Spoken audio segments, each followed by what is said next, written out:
বিয়ের মাইনে দেবে কে? আর একটা টিউশনি নেব।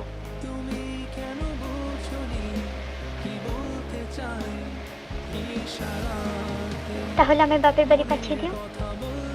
কেন? এমনিতেই তো আপিস করে ছেলে পড়িয়ে সেই তো রাত্রি করে বাড়ি ফেরি, তার উপর আবার। আর উপায় কি বলো? আমি বলবো যে টিউশনিটা আছে সেটাও ছেড়ে দাও। তারপর?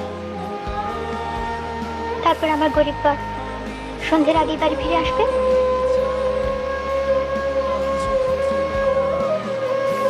আর আমার কোনো অনুশোচনা থাকবে না।